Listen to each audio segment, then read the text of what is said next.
Hello， 大家好，我是宇哥。今天呢，我们来讲2062未来人档案。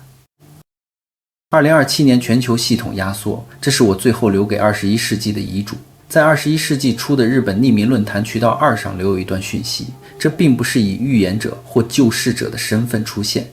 而是以时间工程观测员自称。未来人说，这是一个隶属于东亚联合数据同盟下的边缘科研职位。主要任务并非穿越时间，而是利用量子干涉与高维参数映射技术，读取不同时间节点的历史回声，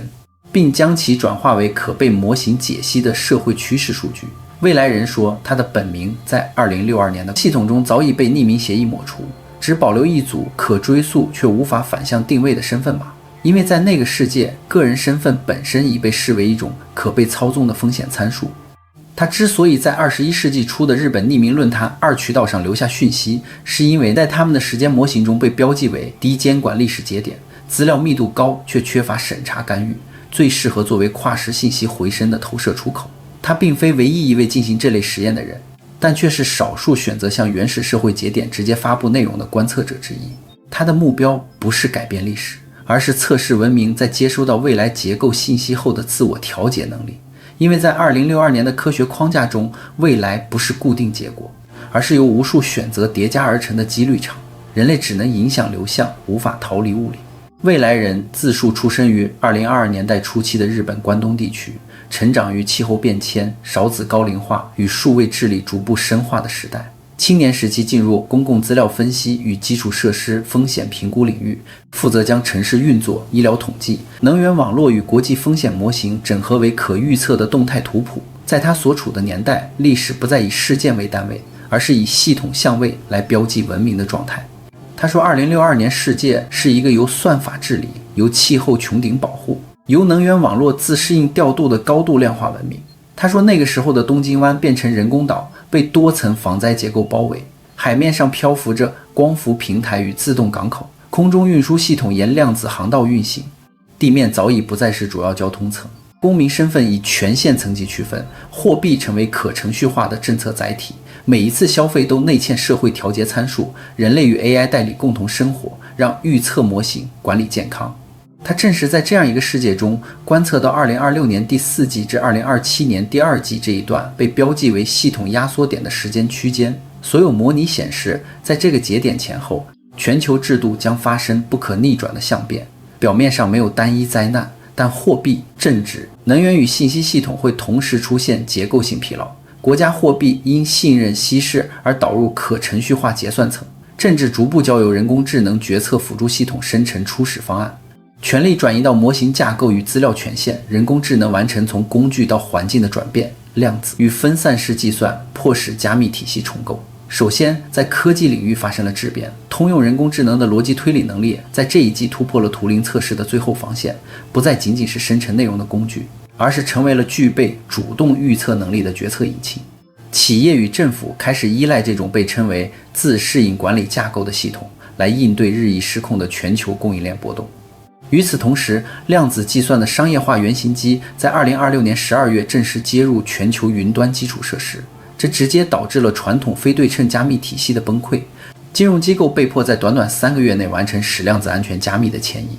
由于2025年夏季极端热浪对全球电力的摧残，2026年底各国转向了更激进的能源策略，核融合技术的实验性商用在2027年春季取得突破，尽管尚未普及，但这给了人类一种能源无限的幻觉，导致在第2季出现了短暂的报复性生产热潮。然而，大自然的负反馈机制并未消失，北极航道的全面开通与永冻土融化释放出的古老微生物，迫使全球防疫系统转向一种常态化的生物识别监控。城市开始新建初步的气候遮蔽结构，这正是2062观测员所见到的穹顶城市之雏形。人类在这一时期对自然的理解从征服转向了精准隔离。社会心理在2027年夏季到来前经历了一次集体性的去中心化觉醒，年轻一代不再追求拥有实体资产，而是追求在元宇宙与物理现实重叠的增强现实中获得影响力。信息的传递速度超越了人类大脑的处理极限，导致社会决策权不得不进一步向 AI 偏移。人类开始习惯于接受由算法生成的职业建议、伴侣匹配，甚至道德准则。这种过渡在2027年第二季末期变得极为自然，就像人类基因中本就刻着对秩序的渴望，即便这种秩序是由无机的代码所建构。这段时间的变化并非灾难性的崩解，而是一种重组。原有的政治博弈演变为算力与数据量的博弈，原有的地缘矛盾被全球能源网络的自动调度所稀释。当2027年的阳光照进现实时，人们惊觉旧世界的语言已无法描述现状。货币不再是钱，而是权限；劳动不再是工资，而是数据贡献；战争不再是领土争夺，而是模型覆盖率的渗透。这一切在观测员眼中仅仅是历史演进的必然路径，是碳基生命向硅基逻辑交接管理权的序章。而那些身处其中的人们仍在为微小的权益争论，却不知自己已成为全球大数据模型中一个被优化的变量。2027年的结束标志着人类历史正式告别了偶然性与混沌，进入了一个可被计算、可被预测、可被管理的新纪元。这正是2062观测员所确认的文明启动瞬间。进入2027年1月，科技界最震撼的事件是 AI 自主人格钱包的普及。AI 代理人不再只是对话机器人，他们拥有了独立的数位身份与支付能力。这导致了去中心化物理基础设施网络的指数级成长。AI 代理需要租用算力、购买数据、支付能源费用，而这一切都发生在链上。未来算力取代黄金成为最硬的倍数。投资那些将闲置 GPU 储存空间与频宽去中心化供给的协议代币。这些代币在当时被称为算力本位资产，其价值与全球 AI 的总算力需求成正比。2027年4月，随着北极航道提前开通与极端气候常态化，全球碳信用市场崩溃后重组。这一次，它是建立在区块链上的。每一度核融合产生的能量，每一吨被捕捉的二氧化碳，都被实时铸造成不可篡改的环境代币。社会进入了能源信用时代，你的碳排放配额直接决定了你在数位城市中的权限层级。2027年5月，市场出现了挂钩绿色能源产出的合成资产。对于投资者而言，持有这类代币等同于持有未来世界的生存权益。你可以在2027年利用 AI 预测的你未来20年的数据贡献能力进行贷款。这是一种极致的金融杠杆，虽然伴随巨大风险，却是白名单公民实现阶级跃迁的主流手段。这个变革核心在于，财富不再是累积的数字，而是系统的访问权。放弃价格思维，拥抱权限思维。在未来，如果你持有某种顶级公链的原生代币，你拥有的不是钱，而是调用全球算力，使用顶级 AI 模型，甚至进入某些气候穹顶城市的通行证。未来真正的赢家是那些意识到现实世界正在被完整代码化，并提前占据关键节点权限的人。正如2062年观测员所言，在一个万物皆可计算的世界里，唯一的风险是你拒绝被计算。从2062年的历史数据同盟回望，2027年爆发的算力战争被称为人类历史上第一次真正意义上的数位能源争夺战。这场战争并非发生在地理边界，而是发生在光纤、低轨卫星与分布式节点之间。当时 AI 的算力缺口达到了惊人的每秒1万亿亿次算力，传统的中心化云端服务因电力配给限制与硅片供应链断裂，无法满足日益膨胀的 AI 代理人需求。这迫使全球开发者与资本转向去中心化物理基础设施网络。当 AI 代理人开始驱动无人机和自动驾驶车时，精准的空间数据和无线通讯成了系统的呼吸。透过全球分布的空间监测站，提供了超越传统 GPS 100倍精度的定位服务。这对于2027年遍布天空的自动化运输网络至关重要。2027年底，随着通用人工智能在企业级决策中的渗透率突破 40%， 全球资本市场经历了一次效率惊吓。传统的财务报表审计因无法跟上 AI 的运作节奏而失效，这迫使机构投资者集体转向 RWA。 在这一季，全球前3大资产管理公司宣布将其持有的商业地产与基础设施债券全面代币化。到了2030年，虚拟货币不再是边缘投资品，而是随着各国央行数位货币的全面落地，与区块链底层协议深度融合，转变为一种可编程的行为激励机制。社会信用与资产流动被合并为统一的数据流，每一笔交易都在毫秒间完成自动分账与税务结算，人类的经济活动第一次实现了完全透明化与算法化。然而，这种极致的效率带来的是社会结构的剧烈分化。在2030年初，所谓的数位阶级正式固化为白名单公民、灰域流动者与黑域自治者。白名单公民享受着算法优化的健康保障、教育资源与能源补贴，但代价是让渡所有的行为隐私，将生活完全交由 AI 代理管理。灰域流动者则是在多个数据协议之间挣扎的自由职业者，他们既不信任系统，也不被系统完全接纳。至于黑域自治者，则退缩到未被数据化的物理角落，利用量子加密残余与原始物交换维持生存。人们发现传统的国家边界在数据主权面前变得模糊不清，一个人的权利不再取决于国籍，而是取决于其在算法模型中的贡献、权重与权限等级。与此同时，生态环境的变化也进入了加速补偿期。未来人回望2020年到2040年代，认为那是一段旧秩序与新系统交错，但人类尚未意识到转折已经开始的关键期，并指出真正的世界大变动并非由战争或单一科技突破引发，而是由多重慢变量叠加后跨越临界点所造成。这种变动在2027年到2035年之间首次显性化。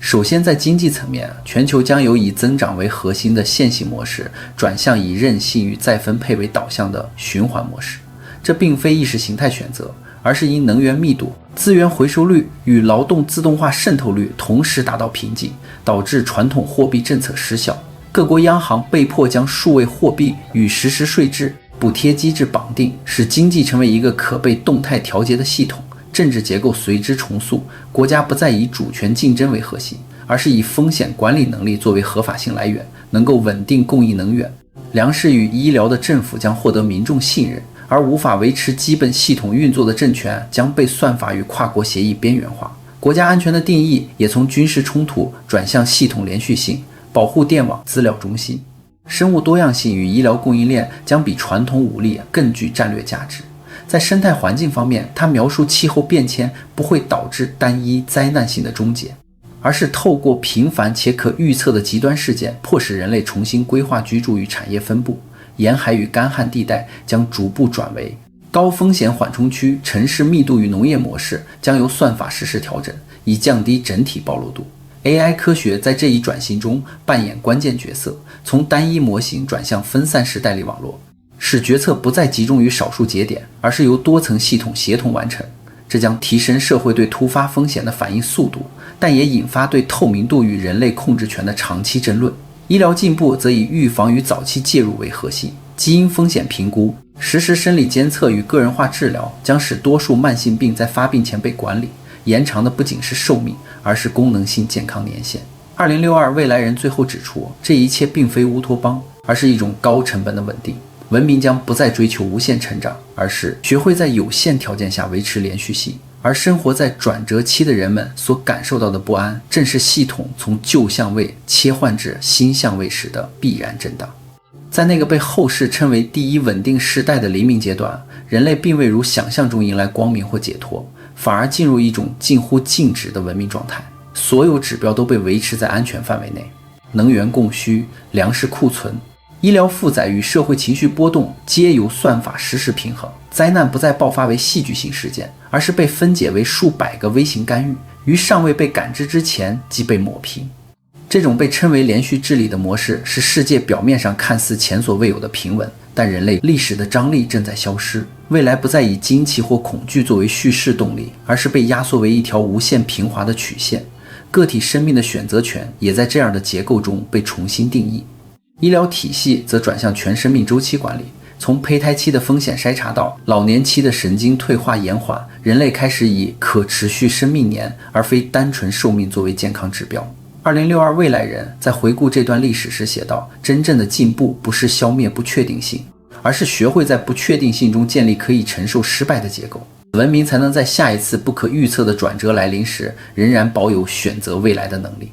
在稳定世代逐步成型之后，文明并未停止变动，而是进入一个更为隐秘却更具张力的阶段。后来的历史学家将其称为深层转换期。因为表面上的制度与指标几乎没有波动，但在结构深处，社会运作方式、个体认知与文明目标正在悄然重写。第一个变化来自时间的感知方式。当所有基础需求都能被提前计算与调度，人类对未来的不确定焦虑大幅下降。时间不再被视为一条通往风险的河流，而更像一个可被编辑的缓冲。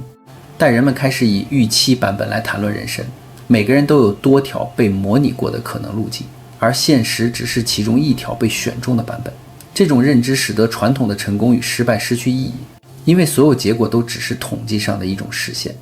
第二个变化发生在工作与价值的关系上。自动化与代理型 AI 几乎接管了所有可重复、可优化的任务，劳动不再是生存条件，而成为一种身份叙事工具。人们选择工作不再因报酬，而是因为它能否提供存在感与社会连结。